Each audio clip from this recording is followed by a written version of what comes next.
Hello, and welcome to the We're Not Stumped podcast. I'm your host, Mike Boland, and I'm a congenital amputee of the right hand. In this show, I will interview other amputees and allow them to tell you their incredible life stories. I'll also feature family members of amputees and others who support the amputee community, all in an effort to discuss the challenges and triumphs of those living with limb loss. So stick around and listen to inspirational stories and find out why we say, we're not stumped. Well, hello everyone, I'm Mike Boland and welcome to the We're Not Stumped podcast. I have a very special guest today, Dr. Kimberly Emanuel, and I'm very excited to hear her story. I've done a lot of research, stalked her a little bit on Instagram, as I told her a little earlier, and I'm interested in learning so much more about your story. So with that, what we'd like to do on the We're Not Stumped podcast is start with in your own words. So Kimberly, would you mind telling us a little bit about you and your story? Absolutely. My name is Dr. Kimberly Emanuel. I'm an educator of over 26 years. I am that educator that enjoyed working with middle school students. I taught seventh grade students for more than 15 years and thoroughly enjoyed it. I eventually went on to uh, begin to work with teachers and help teachers with lesson planning, classroom management, did a lot of professional training. And so that's really where I kind of ended my career. Was working with middle school elementary teachers in a STEM program. And we were working very hard on certification. And our school culture was built around math, science, and art. We were beginning to add the art component into our program. And then I got sick. In January of 2021, I suddenly fell very ill, and it was a shock to all of us, to my family. Did not present as being ill. I had no symptoms of being ill, and my husband and I just were having a casual conversation. And at some point during that conversation, my responses began to concern him. They were not making sense, and he really felt like I was um, kind of unable to communicate effectively with him and couldn't follow the conversation. Fortunately, he was intuitive enough to call the number on the back of our insurance card and speak with a nurse on the nurse hotline. And the nurse simply asked him uh, to ask me what my name was, and I was unable to articulate my name. And she said, "Let's go ahead and get EMS out there." And so from there, the urgency presented itself. EMS came out. Um, by this time, I had lost consciousness, and that was all I remember. A month later, I woke up and I was told that when EMS came to the house, that my vital signs were non-responsive. They were unable to get a blood glucose sugar. My blood pressure was very low. I completely was unconscious. I was sent to the hospital. Fortunately, the hospital that I was routed to was a sepsis aware hospital. So they knew what signs to look for when I came in and I presented as having some sort of infection, and they knew how to respond quickly and get me hooked up. I was actually put on a ventilator. Eventually went onto a life support system within the first hour of being in the hospital. That was how close to death I was. And my intuition would have been, let me just take a nap, I'll sleep it off, whatever this is, would have been very dismissive and did not want to go to the hospital. But this was post COVID time, and I just did not want to be around a hospital at all. I'm sure many of you can understand that. And then my next thought was, oh, I don't want to cause a fuss in our neighborhood. I don't want lights and stuff going on. We would just go and drive and sit in the waiting room, and I would have passed if I had done that. So either of my options would not have been a positive outcome. But fortunately, at the hospital, they did what was needed, ran several tests, and discovered I did have a very massive infection. In fact, I had a kidney stone that I knew nothing about. A 5 millimeter kidney stone was lodged in my urethra. And although I was able to pass urine, the way it was lodged, there was a significant amount of urine that was backing up into my system that led to infection that got into my bloodstream. And so they were able to give me medicines to treat that. And I was, again, still on life support. There were attempts to take me off life support, but that led to a cardiac arrest. And I was out for or down, as they said, for 5 minutes. They were working on me for 5 minutes to resuscitate and bring me back, and fortunately, I did come back. They put me back on life support. I then was placed on dialysis. My kidneys were failing. Um, I remained on life support, and my blood pressure was not where they wanted it to be. I was still very, very low. So they gave me administered pressors. And pressors are drugs designed to draw blood from all over your body, from the extremity parts of your body to your heart to help your heart to beat. And so there was a need to get my blood pressure up. So the pressors were administered. And so that meant that the extremities did not receive blood for significant hours, several days actually. And so as a result, that those tissues died. And so when I woke up, my hands and feet felt very stiff, and I noticed that they were beginning to curl. And in a matter of a few days, they began to turn black. And what was happening was it was gangrene. And so my vascular doctor, looked at me and I was okay with it. I was like beginning to accept the idea that I would be disformed. I would just have these blackened limbs that I would have to somehow mask, and I couldn't put weight on them. I couldn't lift anything. I was wrapping my head around that. I was really trying to come to terms with that as I was recovering and trying to gain strength and understand and uh, accept what had been happened to me the last 30 days. And my vascular doctor actually said, Kimberly, this you can't live with this on you. This isn't something you just accept. We have to get rid of this. These tissues are dead. And so we need to start talking about amputation. And I was in such denial that it just did not fathom. It just was unfathomable to me that I was having to have part of my body cut off. Um, Yeah. so in April, we went ahead and had all four limbs amputated. I uh, somehow got through that, with a cheerful heart and a smile on my face. I did not allow that to uh, discourage me or deter me. I felt like, okay, God, this is happening.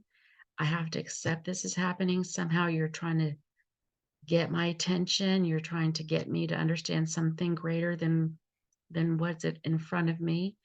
And so I spent the remaining April, May, June, July kind of recovering from the amputations, working on developing my core muscles. I had to learn how to move my body without the use of my legs and hands, and those um, joints that we become so accustomed to using now were not available to me. So I had to figure out how to maneuver myself in other ways. But I also knew that I was going to get um, prosthetics, and I knew that that would give me a sense of freedom that I was looking forward to. So when I got my legs in July, I was determined to get them on, get up, and start moving as quickly as I could. And I was told that I would be able to really master them well by December. Just give myself to December and I would be okay. But um, by the end of August, I was up walking, and the people that I was working with, my physical therapist, my occupational therapist, my prosthetist, they couldn't believe that I was walking, walking well, and without the use of any other aids by August. And so that was just how much ahead of the curve I was and how determined I was. So in October, I flew out to Ohio and I was on the fast track learning how to use prosthetic hands. And I wasn't even supposed to get my hands until like December, January. So I was learning how to use my hands and um, um, OSHA was there to train me, and I had hand therapist working with me one on one to use my hands. And that was a major accomplishment, and I just felt like I was getting that much closer to my independence. And so it's just been about physical therapy. It's been about learning how to use the tools that I was given, how to better utilize what I have in my with my body, and come to terms with this new person, this new being, physically, psychologically, emotionally, and mentally. And that has been the work. That has been the work, and that's where I continue to be and continue to land today. Sure. I believe I saw a video. Shamrock Prosthetics, if I'm not mistaken, has it on their Facebook page, and it was you walking, and I Yes, was, yeah. Were those some of the first steps you had taken yes, again? Yes. yes, I think there's a lesson there when I listen to that part of the story.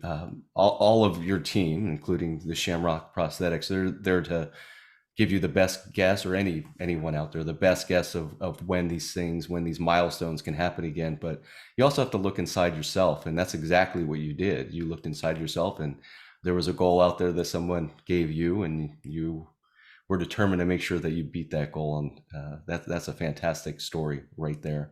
absolutely. And it just reminded me of the spirit that I have and had, all my career. I just was determined to finish that degree or get that position or move up to this level. And so I learned to take those strategies that I used in my work life, and I had to apply it to my rehabilitation um, life, and that was just the hurdles that I had to accomplish. So yeah, I definitely used those milestones and kind of said, okay, you say one thing, I'm going to do something completely different. That's that type A personality coming out, but it served me well, Absolutely. and it helped me get me where I am today. That's great. And we talked about a little bit about your team at Shamrock Prosthetics, but certainly your husband, Sean, I believe you've been married 28 years, if I'm not mistaken, and grand uh, grandbabies is what I read. I don't know how Yes, many. So that's fantastic. yes, So all those people came together, I would assume, at different times to help Team Kimberly get to where she is and absolutely, where she's going.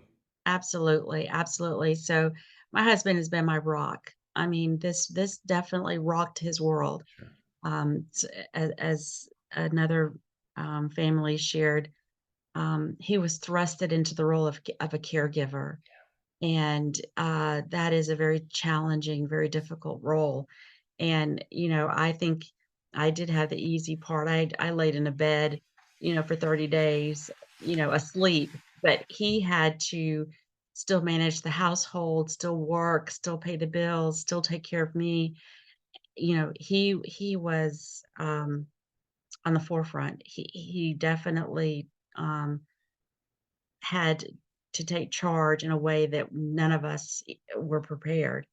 And for 7 months, he put his life aside and helped me get through my therapy and my recovery, at least to a point where he felt comfortable returning back to work.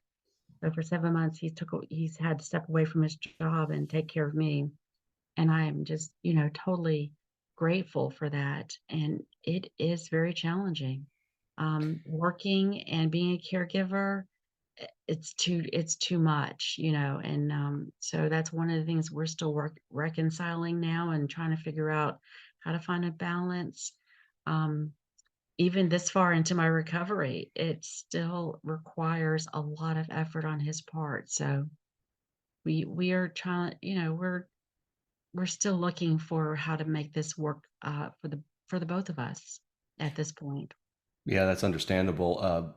Someone like you talked about your personality. And Mhm. as I've done this podcast and got a chance to meet and talk to others like Mhm. us, one of the things that I've noticed is that we're not the most open people Right. typically to ask for help. But Right. asking for help is one of the most important parts of this journey, if I'm not mistaken. Would you agree with that? I definitely would agree, but I would also agree with your previous guest. That was the biggest hurdle for me. That was the hardest part, and it was very humbling, um, to have my husband and my girls take care of me in a way that I wasn't prepared to take care of. You know what I mean? It was Yeah. just so, um, at some points it was like embarrassing. Like you shouldn't have to be doing this to me and for me, but it was necessary, and I just had to learn really, to put my pride aside and to humble myself so that I could receive the help that was necessary for me to move on to the next level of my recovery. And as you continue to do, and you're doing a lot to help others, and I know one thing you did, you had a presentation that you called Walking Miracles. I'd like Yes, to learn a little bit more about that. yes. I really just am trying my best to show others that it does seem difficult and dark in the beginning, but it it is about taking steps. It is about putting your foot forward, and each step is a stage in your recovery that you need to appreciate and to stand in.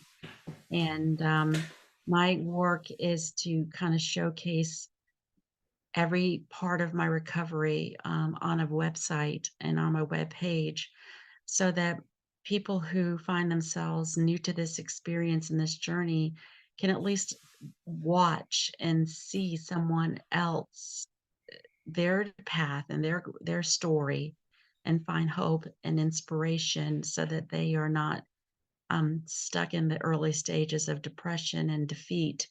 They can actually see the positive outcomes and that there is a bright side to all of this.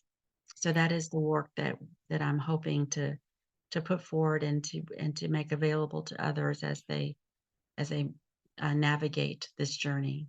Well, I know you are working towards that. As a matter of fact, we talked earlier, have your website is under development now. It's going to be called thequadexperience.com. I will have that in the links to the description of on this video and the podcast. But you also have a Instagram page, Kimberly underscore the quad experience. Is that correct? That is correct. Excellent. So I would Um, assume on the website everything's going to kind of come together. You'll be able to find all your platforms there. Exactly, exactly. You'll be able to, see the posts and stories and, just the inspiring, moments that I've had through this journey on my Instagram, and just the wonderful feedback that I've received from others in the limb loss community, and the support they've provided me and the inspiration that, all of us have as we kinda celebrate our victories and we champion each other through this journey. That's been one of the funnest parts for me to start this podcast and meet people like you and others. It is a strong community, and Yes. there's some. I interviewed someone named Angie Coe, and I'm gonna. I think she was on the sixth episode, and I may not have her exact quote, but it was something along the lines of amputees are badass people. And the way she said it, it just made me feel. It just made me smile. It's like, yeah, I guess we are. Yes. Yeah. Yes. I saw too that you had recently, I believe, a matter of fact, about a month ago, you spoke at Culture of Empowerment conference. Is that correct? Yes. Yes, I did. It was a mindset conference, and I was the keynote speaker for their conference. It was Congratulations. Thank you. It was just such an honor to be asked to share my story with people that were getting in the Mindset Conference. And we had doctors out there, therapists, behavior counselors, those that work with students, dealing with difficult and challenging behaviors. What is the best way to handle that? And for them to get uh, inspiration from my story and talk about resilience and how to deal with trauma. One of the things that I um, find fascinating about my story is that, I was allowed to leave a hospital setting without ever having spoken with a trauma therapist, a psychologist, a psychologist. No one from the mental health field spoke to me before I was discharged from the hospital, and I was just charged with instructions to follow up with a pulmonologist, cardiologist, the vascular doctor, a whole host of therapists. I mean, a whole host of specialists, but no one in the mental health community. And on my Wow. own, I knew that I needed help. I knew Yeah. I was going to need help with depression and anxiety. And so I reached out and started making phone calls because I know I needed to set something up. And this was in let's see, February was when I was discharged, February, March, April. And I was told that I could make appointments to see doctors in the next year, 2022. I was Wow. like, I have to wait 8, 9 months to see a therapist, and some doctors weren't even accepting new patients. So I thought, what do people do that actually do not have a strong community Yeah. around them, that find themselves isolated and really in some sort of mental distress? What do they do? And so that kind of just spawned me to become even more excited about joining the advocacy Yeah. programs out there, because people need help right then and right there. And so the Mindset Conference just gave me a platform to talk about the work and inspire people that are doing the work to get out there and make connections and talk to people and really be that connection between professional mental health and the clients that need it. So it was a fantastic conference and mindset community. That conference really allowed me to make some significant and powerful connections that I hope will continue to allow me to be an advocate for people that are dealing with trauma. Well, I'm sure that's going to happen for sure because your determination and the way you are. There's Yeah. no question about that. It was interesting when you were telling that story. It was a little surprising to me because you can make the case that the most important part of your recovery was the one that they didn't even talk about. And in my own Exactly. mind, I was thinking about a car that, and it doesn't matter whether it's electric or gas powered, it's ready to go. It's ready to ride. You have Right. four tires on there and they're all flat. It's not going anywhere like that. And Right. that's the way I was thinking about not addressing the mental health part of it. Would you Right. agree? I agree. I agree. And I think I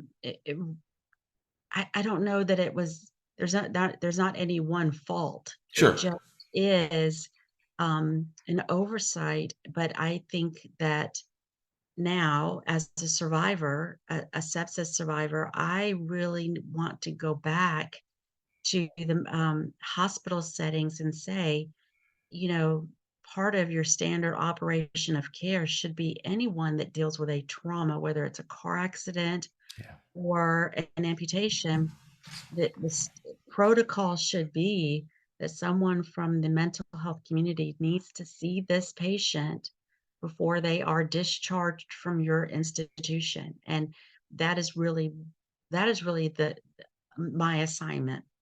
That is really my assignment, and that really is something that I feel very strongly about.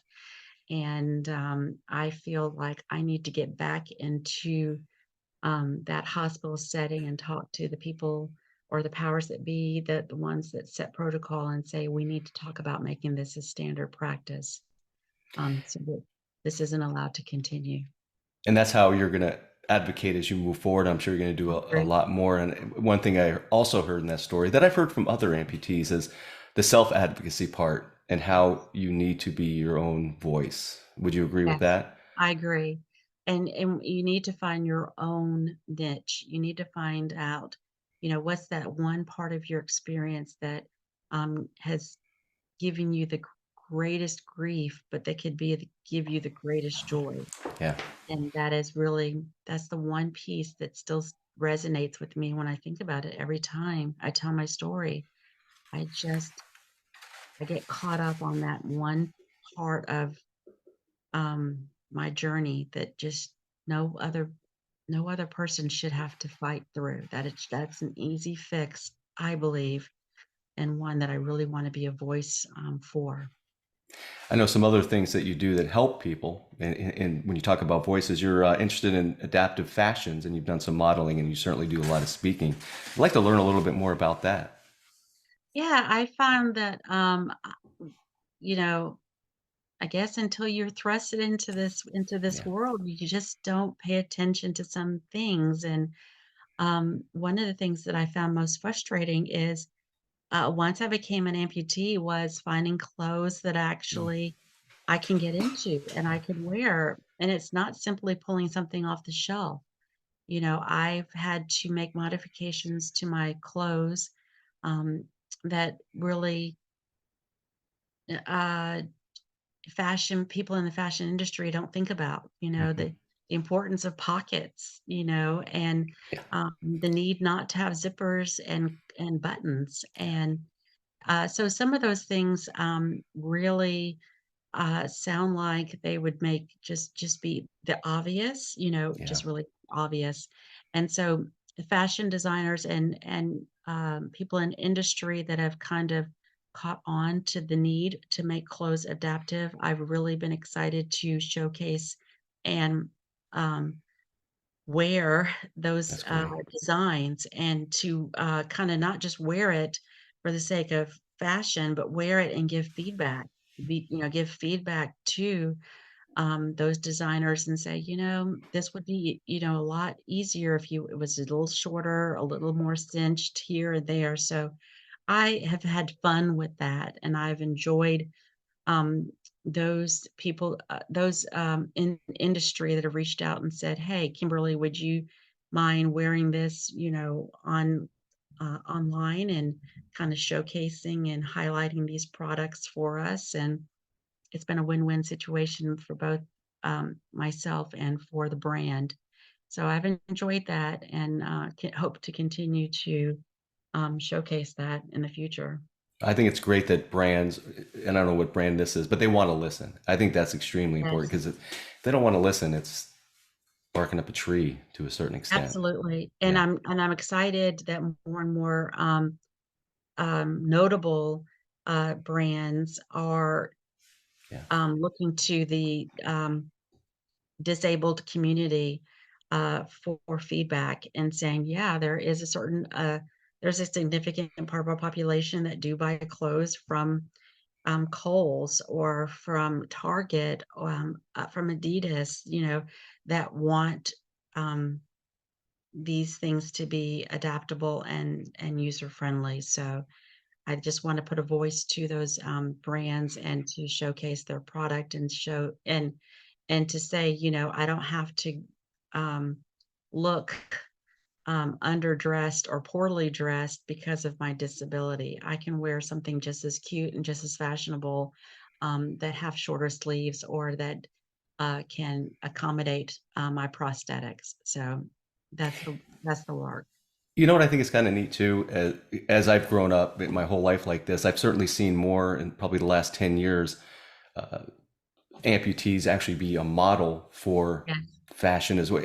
So it was I liked seeing you do it, and I like that other organizations are starting to do that, because when I was younger, I never saw that. I think that's kind of neat. I like it. I agree. I think you're right, though. I think, Mike, in the last 5 years, we've seen an explosion of, um, amputees actually being, fashion models or being highlighted in catalogs and in print media, and I think that Yeah, that is important, and so, I'm not, throwing myself out there as, a runway model, but I can absolutely model clothes that, allow my prosthetics to be highlighted and, seen as the norm and not as an exception. absolutely. I think it's a great thing, and I'll be your agent as we move forward.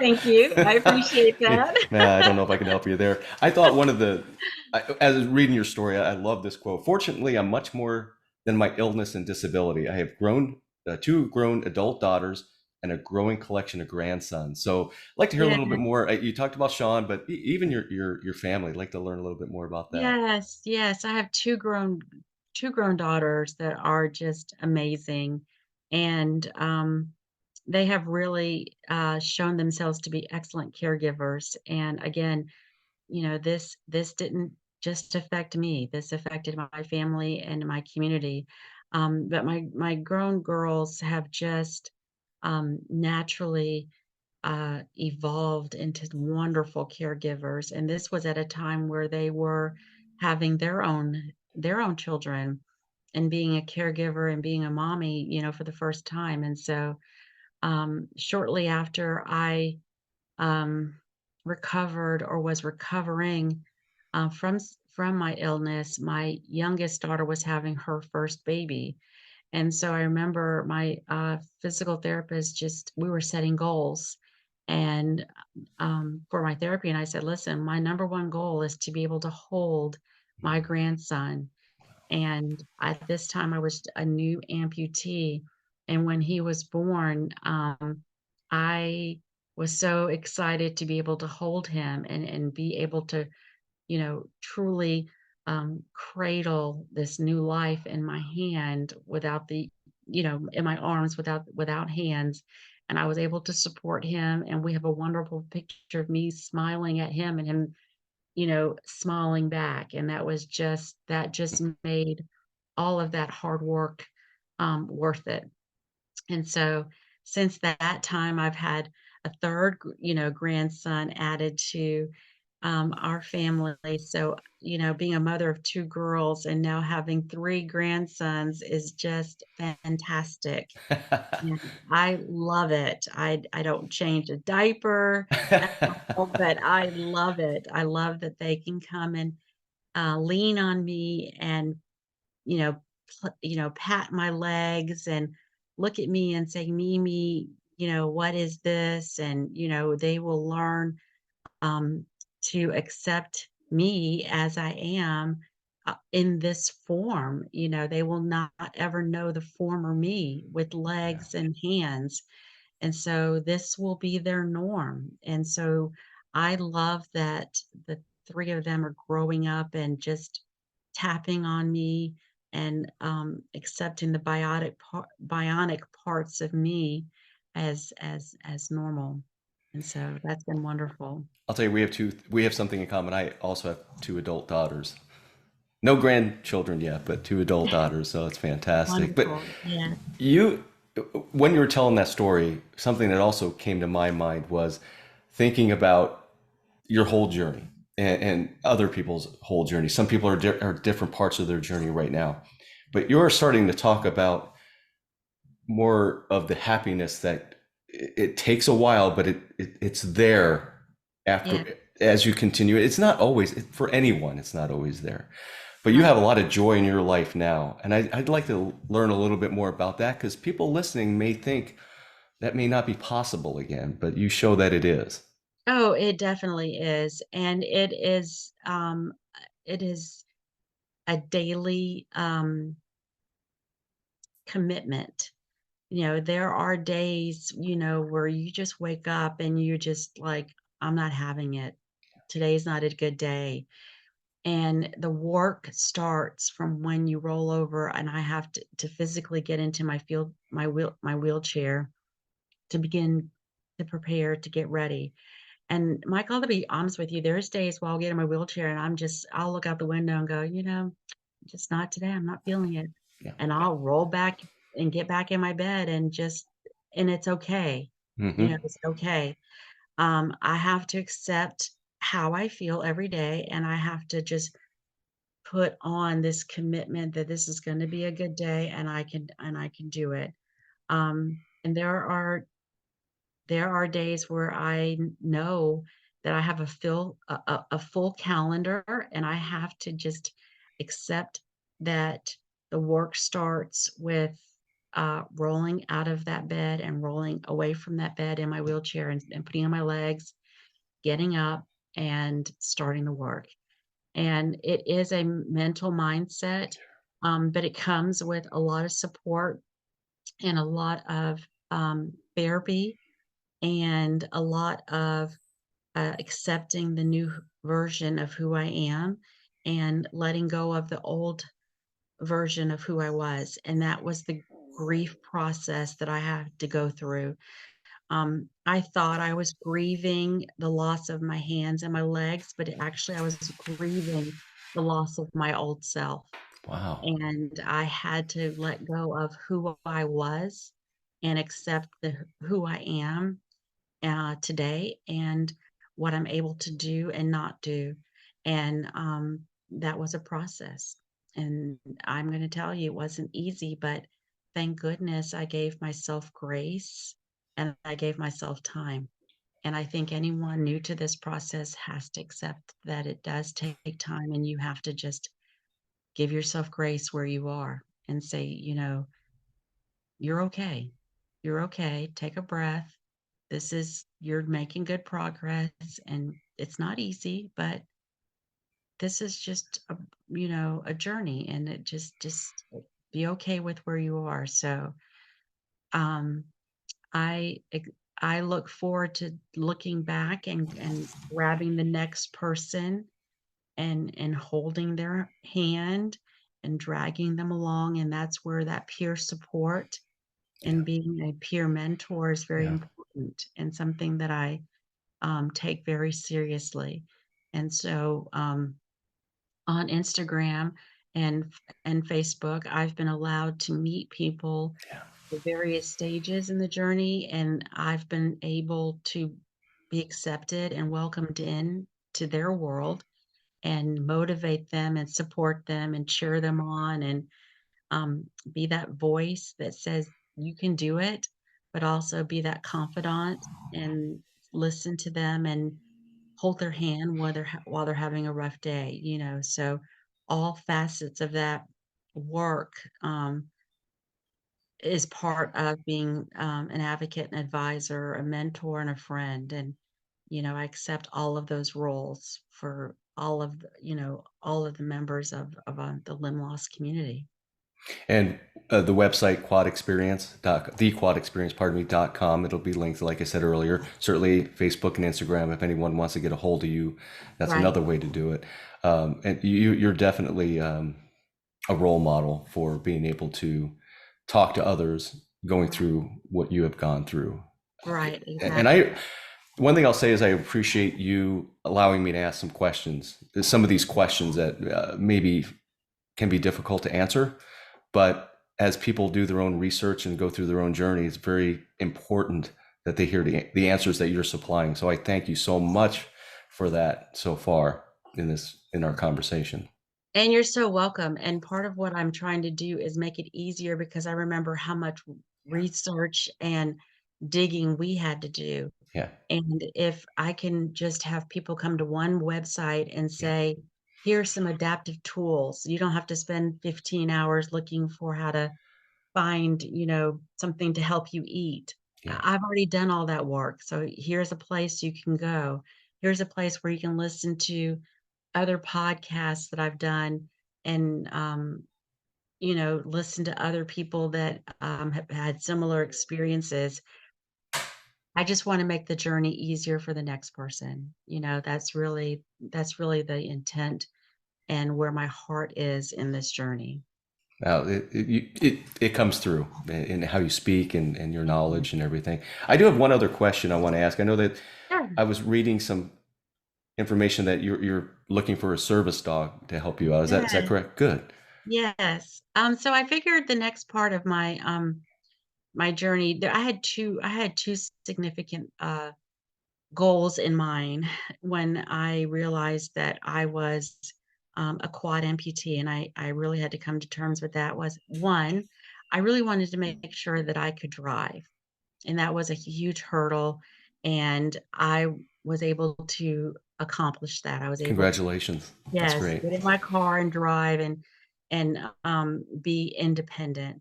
And the other goal was I really want to go through life without really having to have my husband constantly by my side, without having to call on my girls to do things for me in the house or while I was out and about in my community.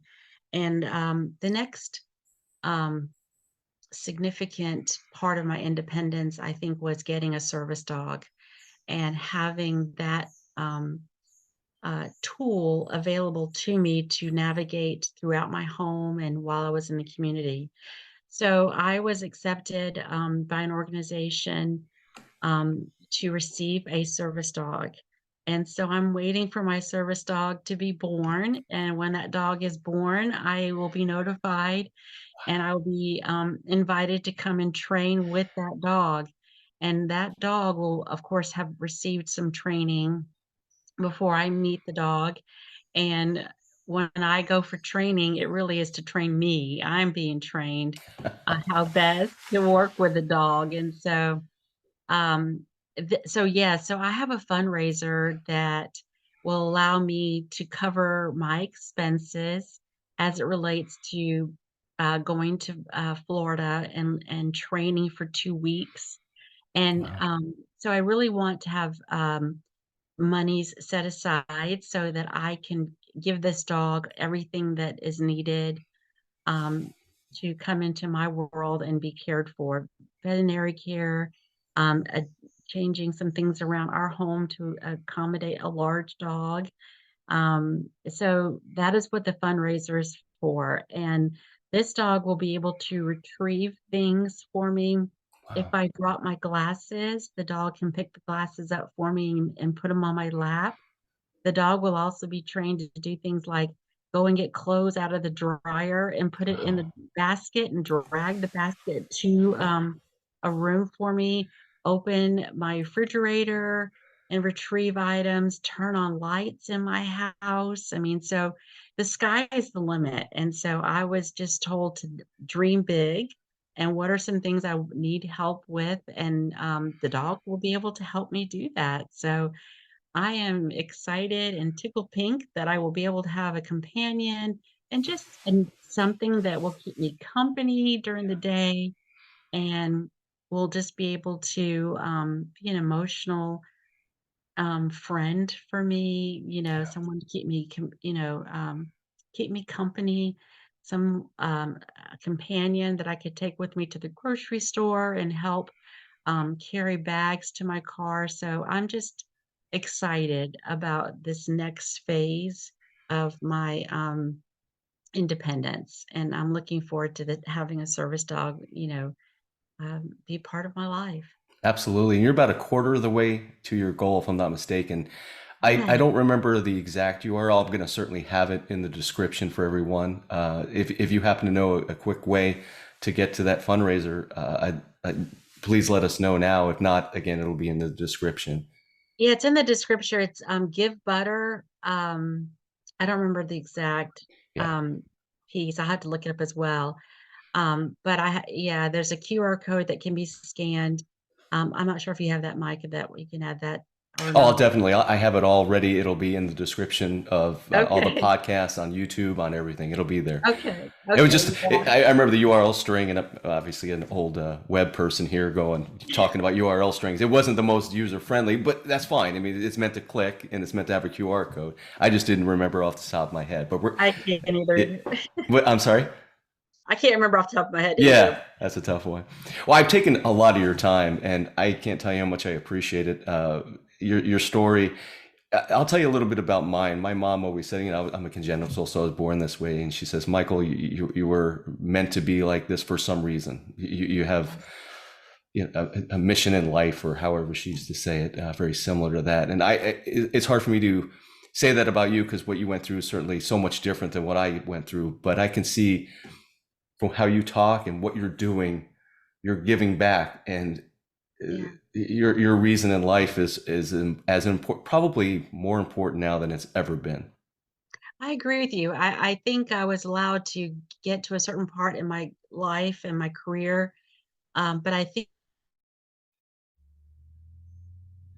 in a way that I wouldn't have done on my own. It took this traumatic event, um, not to break me down, but to build me up for something more. And I feel more alive now, I think, than I did when before in my professional setting. I am meeting people I would never have had the honor to have met. I am talking to people. I'm going places and being invited to meet people and to speak at certain events that just would not have been available to me Yeah. otherwise. So this trauma has been a tool that has set me on a trajectory that I could never have imagined. And I could have really accepted what has happened to me and just hidden in my Yeah. home and just have been quiet and gone away and just lived the rest of my life. Behind closed doors, but I chose to take this and turn it around into something that I'm hoping is impactful for others. So I just appreciate you allowing me to talk with you for a few minutes and to share my story and to share my fundraiser and to share my platform and hopefully to give back to others. So I'm excited to see where I will be from 6 months from now. So with your help, it'll be I will have touched even more lives. So There's thank no doubt you. about that. Absolutely. Thank There's no you. doubt. When you said what you could have done, right? You Yeah, said you could have rolled in the corner, but yeah, because you did not do that, you are going to positively affect many lives. So, yes. Kimberly, thank you so much for being on the We're Not Thank Some you. podcast. Thank you so much for hosting me. I appreciate it.